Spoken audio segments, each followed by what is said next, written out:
नमस्ते। न्यूज़ 18 कुंभ के एक और ख़ास प्रस्तुति में आपका बहुत स्वागत है। और इस वक्त हमारे साथ जुड़ रहे हैं परमार्थ निकेतन के अध्यक्ष स्वामी चिदानंद सरस्वती जी। स्वामी जी नमस्ते, आपका बहुत बहुत आभार। आनंद जी, आपका बहुत बहुत आभार कि आप हमारे साथ इस प्रस्तुति में जुड़े। मैं सबसे पहले आपसे जानना चाहता हूं कि हमारे दर्शकों को बताएं कि कुंभ की विशेषता क्या है और महाकुंभ जो इस वक्त है 2025 का महाकुंभ, ये 12 साल में एक बार आता है, इसकी विशेषता क्या है? सबसे पहली बात तो मैं ये कहूं कि इस बार का कुंभ अपने आप में बहुत ही विशेष है, ऐतिहासिक है, अलौकिक है, अवर्णनीय है। क्योंकि मैं अभी वहां गया था, वहां की तैयारियां देखी और अब तो भारत के प्रधानमंत्री, ऊर्जावान यशस्वी तपस्वी प्रधानमंत्री जी ने स्वयं वहां जाकर, जैसे घर में शादी होती है ना जी, और उस शादी को ठीक ठीक संपन्न करने के लिए पिता माता को इतनी चिंता होती है, परिवार के मुखिया को। उन्होंने देखा कि 1 महीना बाकी है, लोग आने वाले हैं, उससे पहले जाकर मैं खुद देखूं, सारी तैयारियों को देखूं ताकि किसी को कष्ट ना हो, सारी व्यवस्थाएं ठीक तो हैं। और आज उन्होंने उन व्यवस्थाओं को देखा है। मुझे लगता है कि इस बार का मेला भारत के ऊर्जावान तपस्वी प्रधानमंत्री जी के मार्गदर्शन में और आदरणीय योगी आदित्यनाथ जी, जो उत्तर प्रदेश को जिन्होंने उत्तम प्रदेश बना दिया, उनके मार्गदर्शन में, नेतृत्व में इतना बढ़िया होने जा रहा है कि जहां पर पूरे विश्व के 40 से 45 करोड़ लोग आ रहे हैं जी। Can you imagine? मैंने तो अपने पूरे जिंदगी में पूरे विश्व में जाने का मौका मिला है, कभी नहीं देखा किसी नदी के तट पर ऐसा कभी कोई मेला लगा हो, ऐसा कभी कोई उत्सव हुआ हो जिसमें इतने लोग एक जगह पर हों और इतने लोग होने के बाद भी नो केओस, नो क्राइम, शांति ही शांति, and people feel anchored, grounded, connected. और ये इस मेले में क्यों होता है? क्योंकि सबके मन में ये भावना है, हजारों साल से चली आ रही है, कि इस दिन स्नान करने से वहां पर सारे पापों का क्षय होता है, व्यक्ति मोक्ष को प्राप्त होता है, व्यक्ति आनंद को प्राप्त करता है, व्यक्ति की दिशा बदलती है, व्यक्ति की ऊर्जा बदलती है, व्यक्ति को एक नई ऊर्जा मिलती है, नई दिशा मिलती है और जीवन की दशा बदल जाती है। इसलिए क्योंकि ऐसी परंपरा है, ऐसी कथा है कि देवताओं और असुरों में जी लड़ाई हुई। उस लड़ाई के फलस्वरूप देवताओं को लगा कि असुर बार बार कितने अटैक करते हैं, अब हमें कोई उपाय करना होगा। उन्होंने भगवान से प्रार्थना की। भगवान ने कहा, देखो भाई, इसका एक ही उपाय है, अमृत। अमृत पियो और अमर हो जाओ।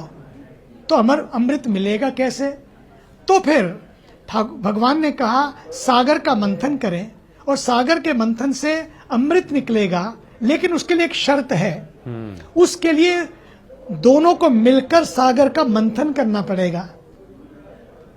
अब दोनों मिलकर करेंगे तो अमृत निकलेगा। यही तो सार है जीवन का। जब हम मिलकर कोई काम करते हैं, चाहे कोई कितना भी क्यों ना हो, बिना नैरेटिव के, बिना नेगेटिविटी के, बिना नारों के, अगर हम अपने अपने नैरेटिव घड़कर नहीं, बल्कि समाज में अमृत पैदा करने के लिए, समाज में अमृत पाने के लिए जब हम साथ मिलकर काम करते हैं, तो पक्का मानिए अमृत निकलता है। लेकिन ये भी पक्की बात है, जब हम अमृत की यात्रा पर निकलते हैं तो पता है आपको सबसे पहले क्या निकला? जहर। लेकिन जहर पीने को कोई तैयार नहीं होता, और जहर पीने को कोई तैयार नहीं होता, लेकिन अमृत की छीना झपटी में सब तैयार होते हैं। सबको सुख चाहिए, सुविधाएं चाहिए, लेकिन कठिनाइयां नहीं चाहिए। आज भारत के पास ऊर्जावान तपस्वी प्रधानमंत्री, एक ऐसे प्रधानमंत्री हैं जो कहते हैं जहर पीना है तो पी लेंगे, लेकिन समाज को अमृत मिलना चाहिए, समाज में अमृत बंटना चाहिए। इसलिए उनकी यात्रा सबको साथ लेने की यात्रा है, और ये कुंभ की यात्रा भी सबको साथ लेने की यात्रा है। जहां ना कोई रंक है, ना राजा है, जहां कोई छोटा है ना बड़ा है, जहां कोई ऊंच है ना नीच है, सबके लिए एक समान है। और जहां भी कोई संगम में डुबकी लगाएगा, उस अमृत की तलाश में उस अमृत को प्राप्त करेगा। लेकिन मैं तो कहता हूं, ये सागर मंथन की केवल यात्रा नहीं है, ये स्वयं के मंथन की यात्रा है। ये अमृत मंथन की यात्रा नहीं, बल्कि आत्म मंथन की यात्रा है।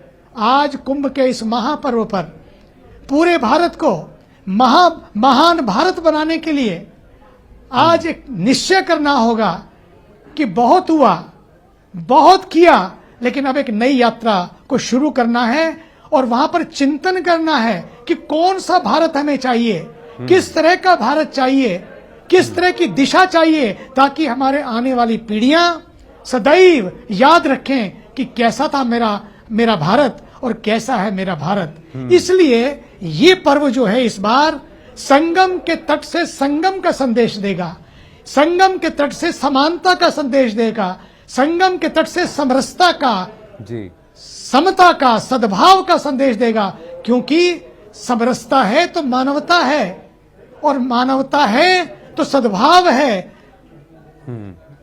और सद्भाव है तो पक्का मानिए हर जगह अमृत ही अमृत है। लेकिन ये कहां से मिलता है, किससे मिलता है? ये मिलता है सनातन से, और सनातन की यात्रा ही इस कुंभ की यात्रा है। क्योंकि सनातन है तो पक्का मानिए इस विश्व में मानवता बचेगी, समरसता बचेगी, सद्भाव बचेगा, सुरक्षा बचेगी, शांति बचेगी और विश्व शांति होगी। क्योंकि ये सनातन का तत्व आपने देखा होगा आसपास, बगल में, दोनों दिशाओं में, ईस्ट हो या वेस्ट, किस तरह के हमारे पड़ोसियों पर कैसी धुंध छाई है, किस तरह से अंधकार छाया है, किस तरह के नैरेटिव घड़े जा रहे हैं। उन सारे नैरेटिव को समाप्त करने के लिए, उन सारी नेगेटिविटीज को समाप्त करने के लिए कुंभ से एक ही संदेश होगा, संगम से संगम का संदेश। आइए इस देश के संगम को पहचाने, डुबकी तो लगाएं उस संगम के जल में, लेकिन भीतर के संगम को भी खोजें, इस राष्ट्र के संगम को भी खोजें कि कौन सा वो संगम है जो हमें साथ में मिलाकर, साथ में यात्रा करने का संदेश देता है। संगच्छध्वम संगवदध्वम संगवो मनांसी जानताम। आइए साथ साथ यात्रा करें। हम सबके मतभेद हो सकते हैं, लेकिन मन भेद ना हो। मतभेद हो तो घर में भी होते हैं, लेकिन मन भेद नहीं होना चाहिए।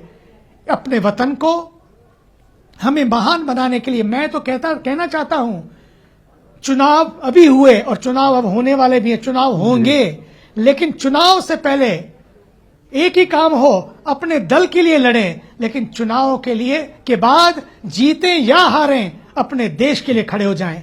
लड़े चुनाव में अपने दल के लिए, लेकिन जब जीत जाएं तो खड़े हो जाएं। अब लड़े नहीं, अब खड़े हो जाएं अपने वतन के लिए, अपने देश के लिए, उस संगम के लिए जिस संगम की तलाश केवल भारत को नहीं पूरे विश्व को है। जी, बहुत सही उसकी यात्रा है ये कुंभ की यात्रा।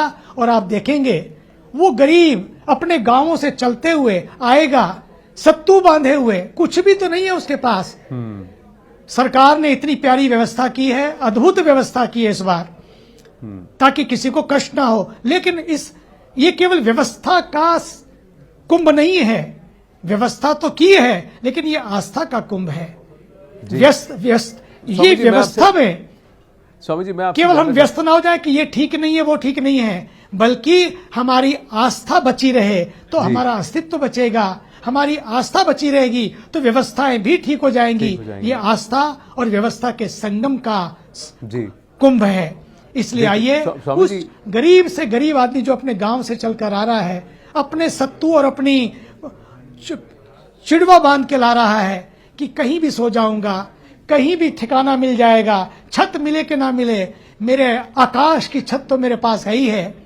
लेकिन पता है उसको, जब उसकी एक डुबकी लग जाती है ना, उसको इतना संतोष मिलता है। अभी अभी मेरे को एक माताजी आई मिलने के लिए, बोले मैं तो इस कुंभ में नहीं जा पाऊंगी क्योंकि 97 साल की हो गई हूँ जी, और कहाँ मेरे भाग्य में लिखा है कि मैं कुंभ का दर्शन कर पाऊंगी।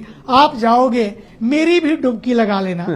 मैंने कहा जरूर माँ, तेरी भी डुबकी लगा लेंगे। सोचिए तो सही, 97 साल की उम्र है, लेकिन अभी भी एक इच्छा है कि मेरी डुबकी लग जाए, डुबकी लग जाए, एक डुबकी लग जाए। ये इस देश की आस्था, ये इस देश की श्रद्धा, ये इस देश की श्रद्धा जिसको इन श्रद्धा की कड़ियों ने इस विश्व को, इस भारत को पूरा बांधकर सदियों से रखा है। इसलिए ये सनातन की यात्रा, ये आस्था की यात्रा, क्योंकि भारत की आत्मा तीर्थों में बसती है। जी स्वामी जी, मैं आपसे जानना चाहता हूँ, स्वामी जी, भारत की आत्मा ही तीर्थों में नहीं बसती है, पूरा सनातन के तट पर पूरा भारत बसता है।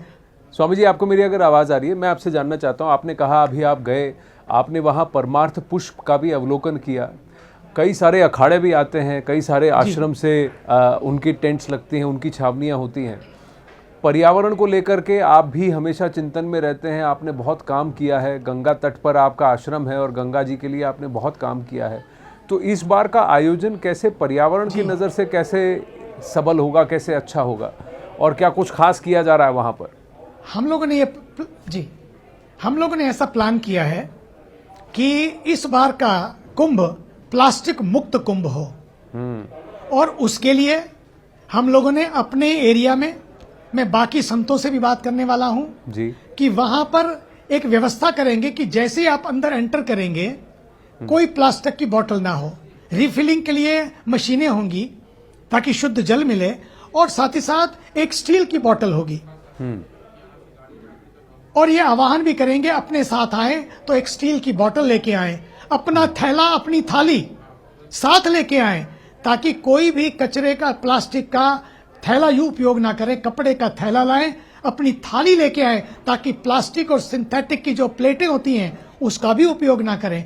दूसरा, जो कोई लेके भी आएगा प्लास्टिक की बोतल को, हम वहीं पर हमने अपने दरवाजे पर भी एक मशीन लगा रखी है जी, और उस दरवाजे पर वो मशीन जो है वो बॉटल क्रशर मशीन है। जैसे बॉटल डालेंगे उसके 1 सेकंड में टुकड़े टुकड़े हो जाएंगे और छोटे छोटे टुकड़े बन जाएंगे, और 1 घंटे में 300 बॉटल का वो क्रश करेगी, और उसके बाद फिर दूसरी बोतल पर शाम को जितना भी वो बचेगा उस सारे के सारे को उसको रीउपयोग करने के लिए, रीयूज करने के लिए, सड़कों के लिए, कुछ और सामान बनाने के लिए उसका उपयोग होगा।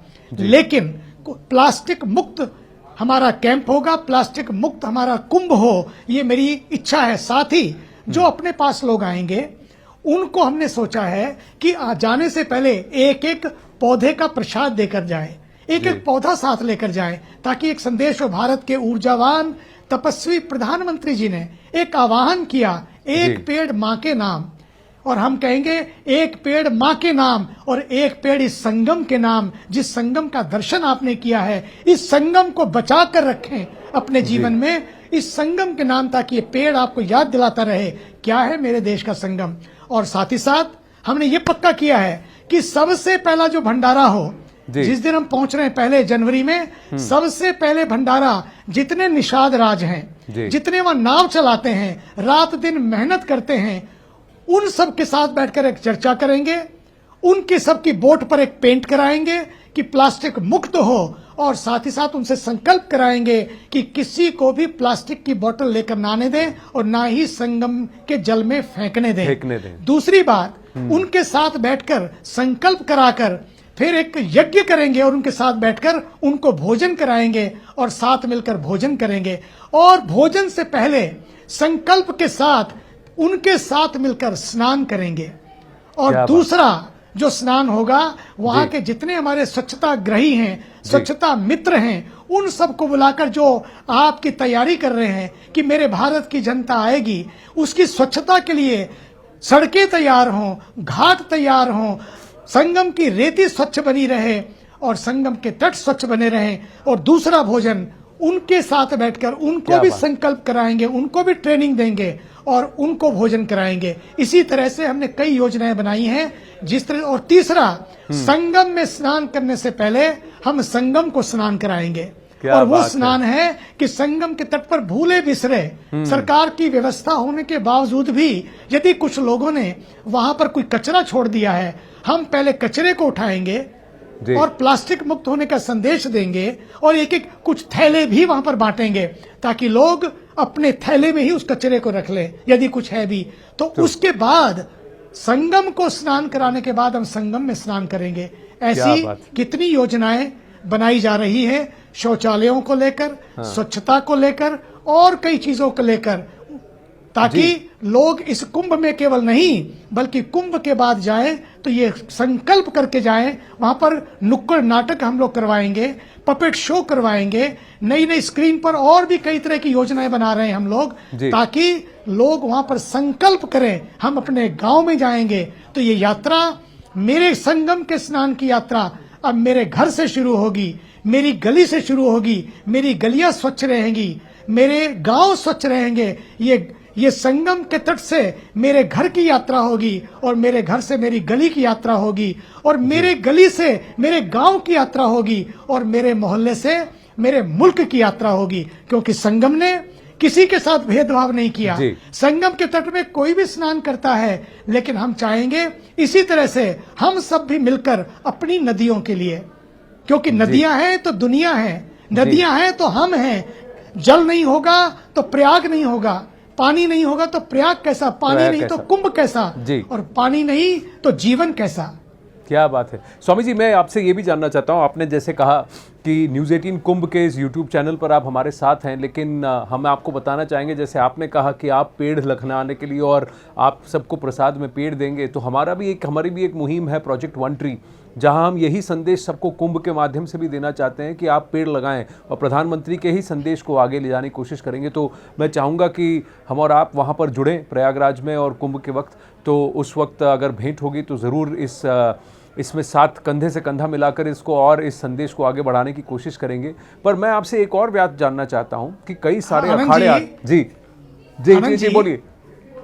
इतना नहीं कि जुड़े, मैं तो आज जुड़ गया, आइए दोनों मिलकर कुंभ मेला में काम करेंगे, ये बहुत बड़ा पुण्य होगा। जी अवश्य। पर मैं आपसे एक और अध्यात्म के रूप से मैं जानना चाहता हूं कि कई सारे अखाड़ा जो बहुत पुराने अखाड़ा हैं, उसके मंडलेश्वर, श्रीमंत, महामंडलेश्वर सब वहां आएंगे, उनका एक समागम होगा, उनके एक चिंतन होगा। आप भी उसमें रहते हैं प्रत्यक्ष रूप से, तो इस बार का विषय क्या है?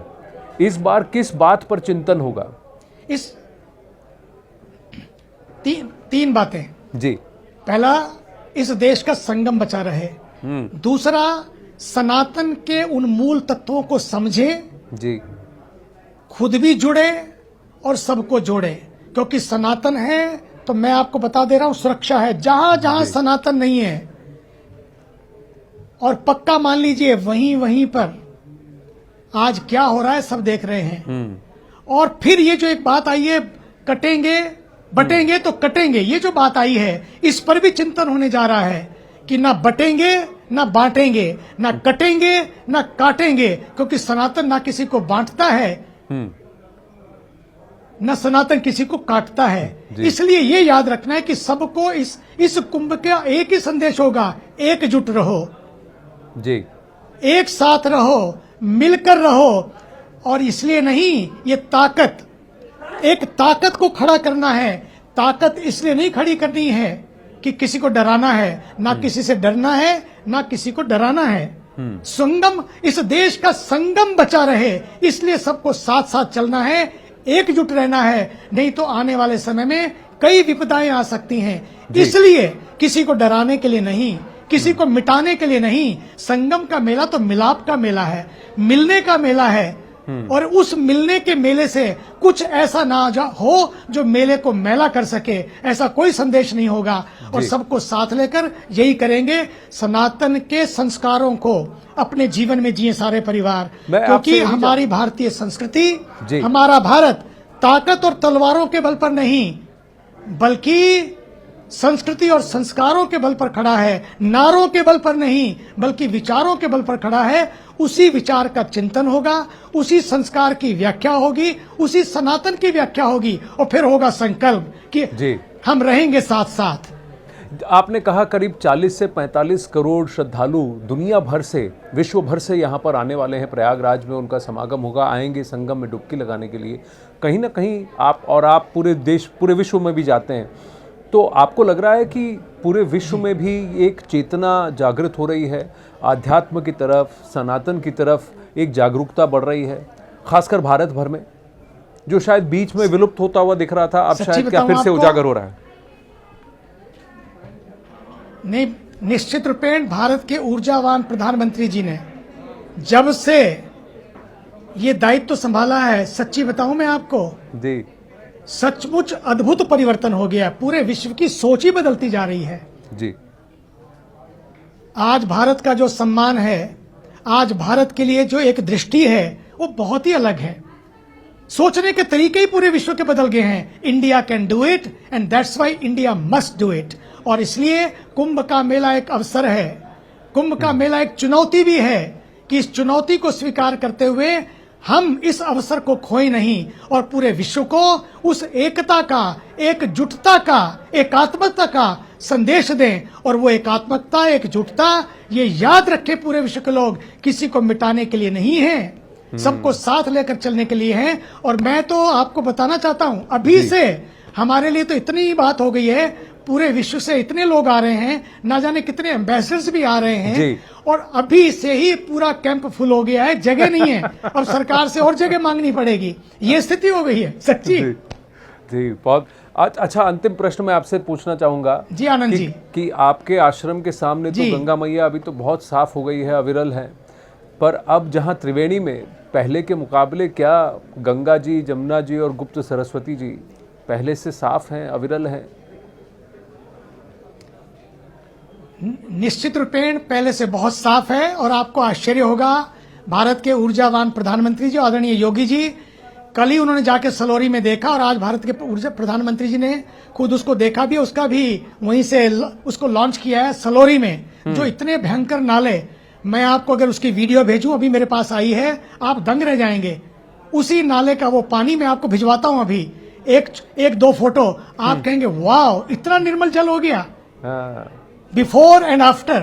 तो मुझे पूरा विश्वास है नाले भी शुद्ध हुए और सारी हमारी नदियां भी पवित्र हो, दिव्य और शुद्धत्व को प्राप्त हुई हैं। इस बार का जो जल होगा, आपको लगेगा वाह सचमुच अमृत में स्नान कर रहे हैं।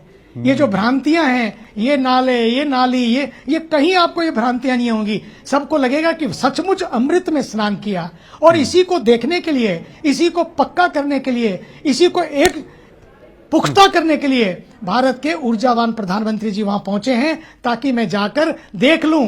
ये सारा मेरा परिवार केवल भारत से नहीं, पूरे विश्व से आ रहा है। पहले तो कहते थे ना मेरा भारत मेरा परिवार, इस कुंभ से हमारा भारत नहीं, हमारा विश्व, हमारा परिवार, इस बात को लेकर वो चल रहे हैं। और मुझे पूरा विश्वास है कि वहां पर इस निर्मलता का दर्शन होगा। बल्कि हमने तो ये कहा है, कुंभ के मौके से अब तो होना चाहिए, अब यमुना की बारी है। गंगा जी का तो हुआ, अब यमुना की बारी है, ये भी आह्वान हो। और मुझे पूरा विश्वास है भारत के ऊर्जावान प्रधानमंत्री इसके लिए कभी पीछे नहीं हटते हैं। ब्रज की जो स्थिति है, दिल्ली में जो स्थिति है, मुझे पूरा विश्वास है इस कुंभ के संदेश से, कुंभ के अवसर पर एक नया आह्वान, और ये काम होगा।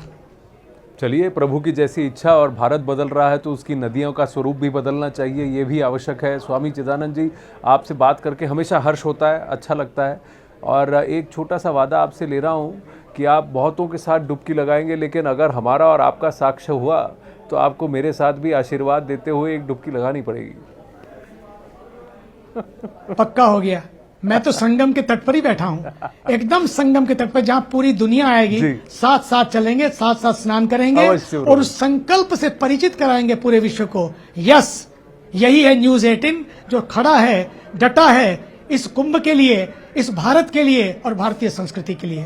भारत माता की जय, वंदे मातरम।